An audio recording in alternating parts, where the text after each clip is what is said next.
What if I told you that overthinking wasn't a flaw at all? What if it's actually a sign of a really powerful mind? Today, we're going to dive deep into the psychology of the overthinker, and we're going to uncover some of the hidden strengths behind a mind that just, well, never seems to switch off. All right, let me ask you something. Does your mind seem to get like 10 times louder the second your head hits the pillow at night? Okay, or how about this one? Has a small kind of throwaway comment from someone ever just gotten stuck in your head, playing on a loop for hours and hours? And maybe, just maybe, you find yourself constantly replaying old conversations, thinking about all the things you should have said, right? If you're nodding along to any of this, then trust me, you are in exactly the right place. Let's get into it. Okay, let's just get one thing straight right from the get-go. Overthinking, it is not a sign of weakness, no way. In fact, psychology often links it to some pretty incredible strengths, like being a deep thinker, having a ton of emotional awareness, and yeah, even high intelligence.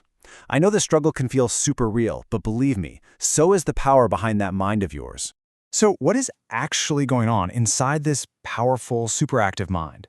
Let's take a closer look. See, the overthinker's brain isn't just making random noise. Think of it more like a high-performance engine that's always idling, really, really fast. It connects ideas at lightning speed, it picks up on tiny details that most people just completely miss, and it can imagine like a dozen different outcomes to a situation in a split second. Now, this is the very engine of creativity. But, and this is a big but, running that engine 24/7, that's a surefire recipe for some serious mental burnout. And this leads us to a really, really important point, especially when we're talking about intelligence. The problem isn't that you think too much, not at all. The real problem is not knowing when to hit the brakes. The challenge isn't to try and silence your mind, because let's be real, that's impossible. It's learning how to manage and direct that powerful flow of thought. And this intensity, it isn't just about logic. It's deeply emotional too. Overthinkers feel everything with so much depth, the good stuff and definitely the bad stuff. Words have this immense weight, which is exactly why one little offhand comment can just drop anchor in your mind and stay there for days. And that's not being oversensitive, that's what we call emotional depth. So why? Why does the mind even do this? Well, it turns out all of this thinking actually serves a really basic fundamental purpose. It's a drive for safety. When you get right down to it, overthinking is basically a defense mechanism. It's your brain working overtime, trying to make you feel safe by predicting what's next, trying to help you avoid making mistakes, and bracing you for any potential pain. It's not really coming from a place of fear, but from this powerful, instinctual need to protect yourself.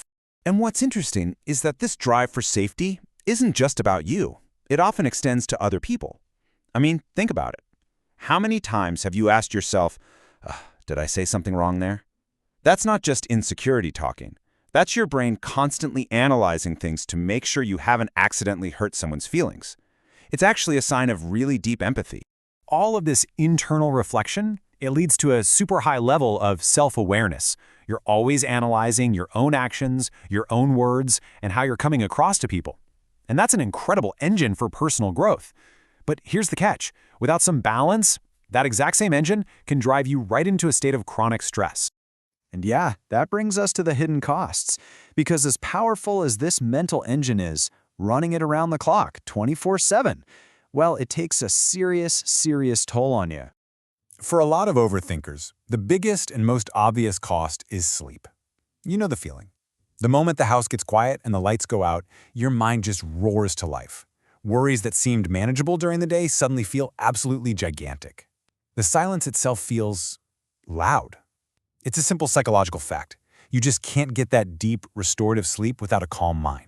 And then there's decision-making. Oh man, this becomes a huge challenge. And why is that? Well, it's because your brain can see every single possible outcome all at once, which creates this massive delay and confusion. It's what we call analysis paralysis. And on top of that, there's this intense fear of making the wrong choice because your mind is already busy replaying a highlight reel of every past mistake you've ever made. So this is how a habit that's purely in your head creates a very real, very physical reaction in your body. It all starts with those endless loops of thought, right? Your body doesn't know the difference. It interprets all that mental spinning as a genuine threat. So it kicks into stress mode. Your heart starts to beat faster, your breathing gets all shallow, and if that happens over and over, that feeling of peace just kind of evaporates and gets replaced by this constant low-level hum of anxiety.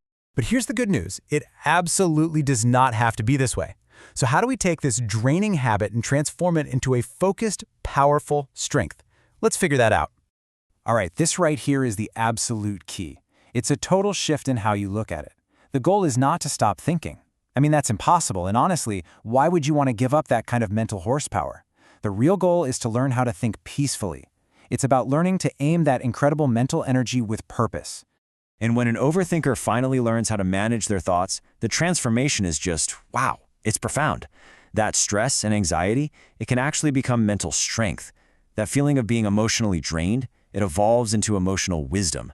And that constant frustrating indecision, it gives way to calm, clear, confident thinking. See, it's the same powerful mind. It's just being used with skill and control now. So please, stop seeing your active mind as some kind of curse. It's not. It's a sign of your depth, your intelligence, and your sensitivity. It really is a superpower. And so the only question left is, how are you going to use it?